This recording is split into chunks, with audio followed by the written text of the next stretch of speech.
Hi everyone, welcome to my very first booktube wrap-up. I've been doing monthly wrap-ups for a while now, but I've always done them in on my written blog before, so I thought it might be a nice change now that I've gotten into booktubing to transfer it all over. Just don't mention the fact that I haven't done a July or August wrap-up yet. The first book that I read in September was a short story collection, and that was What Becomes by A.L. Kennedy. This is the first A.L. Kennedy that I've read, but I really wanted to read her Paradise because it was re-released in the new sort of Scottish modern classics vintage editions, so I thought a short story collection might be a good place to start, just to sort of see if I liked her style. Despite the fact that this was my attempt at dipping my toe in the water, I did spend £15 on this copy, because although it was from Oxfam, it is a signed first edition, so look, it's so beautiful and signed. I found that this short story collection was quite a mixed bag. Like, there were some stories that I really liked, and there were some that just kind of washed over me a bit, but I guess that's the same with just about any short story collection, so I think in the end I gave this one 3 stars. While I really liked Kennedy's writing style, sometimes I would just lose sight of where she was trying to go with the plot, and that kind of put me off a bit. My favourite story from this collection was one called, let me just double check, Story of My Life. This one is about a woman, and it follows her life as she's growing up, as she's talking about, you know, her personal experiences, her fears, her love life. But interestingly, she used this metaphor of teeth and going to the dentist, sort of going throughout it. So for every stage in her life that she's talking about, she mentions like a different trip to the dentist and how things went wrong with that, how that links into how she was feeling about herself and her confidence and her personal life. So I thought that was a really interesting sort of parallel between the two, and it was really nicely written as well. The story after that was one called Sympathy, which I really enjoyed as well, but I found it a bit hard to stomach. It's about a guy who finds a young woman in the bar of like a hotel, and obviously takes her away to have sex with her, and it's all in dialogue, so it's almost like reading a play rather than a short story. She's got problems and she's got family issues and she needs to get away and do this, and he just keeps trying to pull her back and keep her to himself, and I found it a little bit creepy, but also like it was so on point in terms of sort of rape culture and everything like that. The next book that I read was one that I mentioned in my London bookshop crawl haul. That's really difficult to say. And that is Sulphuric Acid by Amelie Nothomb. As I mentioned in the other video, I didn't particularly enjoy this one. I only gave it 2 stars because while I really like the premise of it, that it's set in a televised death camp, I found it really hard to get on board with the main character Pananique because she was just too perfect, and she was described as being perfect, and she thought the world of herself. She decided to become some sort of messiah and everyone just followed her. I'm not going to vent about it too much more because I've already had this rant and I don't want to be overly negative by going through it all again. It's a real shame because I do like Amelie Notthomb's writing, but I really struggle with some of her protagonists sometimes. The next book is another one that I didn't particularly enjoy. I'm sorry for being so negative this month. Herland by Charlotte Perkins Gilman. This is another one that I bought when I was in London because I really enjoyed the yellow wallpaper, so I thought I would like to read some more of Perkins Gilman's work, and especially because this one is sort of set in a feminist utopia, I thought that's my kind of book. I found her characters really hard to engage with because it was written entirely from a male perspective, and there's 3 men who discovered this utopia. So the narrator is very much like, he wants to learn but he still has these kind of ingrained problematic ideals about what women should and shouldn't be like. There's one guy who is like the nice guy, and another who is just a bit of a dick really and doesn't really ever get on board with the whole idea, and he's like, how can it be so perfect when there are no men? And he doesn't seem to grow or evolve at all throughout the novel. That was one of the problems that I had with it, was that there wasn't really much character development. It wasn't like they were seeing the error of their ways and being like, oh, women are so much more powerful. It was just kind of like, well, this is a place that exists. I can't quite believe it. And I also found that it was a really slow read because the descriptions were a bit dry Yeah, just generally wasn't a fan. I actually read a review on Goodreads that said it's good as a period piece, but not necessarily as a novel as a whole, and I would have to agree with that, because at the time Perkins Gilman was writing it, you know, this was quite forward thinking, but I just don't think it was that well executed, and looking at it from a contemporary perspective, just didn't really work for me. Next one is another one that I have already talked about a wee bit, and that is Morven Caller by Alan Warner, which I sort of did a more full review on in my Scottish Showcase video. So if you're interested in finding out more, I would go and check out that video. I actually really enjoyed this one. I know a lot of people gripe about it because it's a repetitive writing style. It's kind of this stream of consciousness, and it's all about the main character Morven Caller's inner thoughts and what happens when she discovers that her boyfriend is dead. It isn't necessarily a climax, there isn't something that she's working towards, there isn't a main turning point or anything. It's just literally her just going on and doing different things.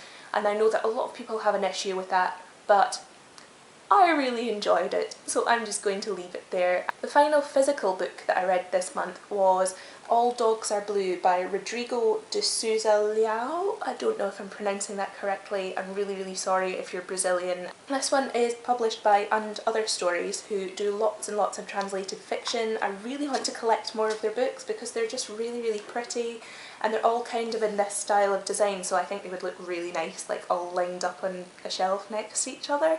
This one is about a young man who is in a mental hospital in Brazil. It's more about his experiences and his personality and what he is like as a patient in this mental hospital, rather than any sort of goal that he's working towards. But the title comes from the fact that when he was a kid he had a toy dog which was blue, so he still kind of keeps that dog and he has it by his bed despite the fact that he's a grown man now. And he also has two imaginary friends. His imaginary friends are Baudelaire and Foucault, and he kind of has arguments with them, and they have arguments with each other because Foucault is very kind of easygoing and that's his friend, and then Baudelaire is just moody and sometimes abandons him. It was a really quick read, and I think that the fact that I read it in just a matter of hours kind of detracted from my general opinion of it, because I feel like you really needed to spend more time to get in the mind of this character. So I think I might reread it sometime soon, just because I feel like there's a lot more I could have got from it if I had taken more time to process it. This month I also got into audiobooks because I discovered that I could actually get free audiobooks with my library membership and download them onto my phone, which I never knew before, and that's so handy because I have been wanting to listen to audiobooks for a long time. Audiobooks are just so convenient for like walking places, or if you're at the gym, or if you're just like getting ready in the morning. It's so handy just to be able to cram in an extra book a week just through listening to it passively.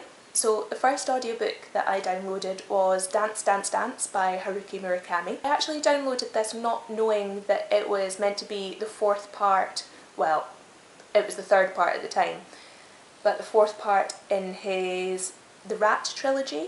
So the series goes Hear the Wind Sing, Pinball 1973, both of which were only just recently released in English for the first time, then A Wild Sheep Chase, and then Dance Dance Dance. I feel like I probably would have gotten more out of this had I read or listened to the previous ones, but I just went into it not knowing this. So although it did make sense, I feel like I didn't know the characters as well as I could have done.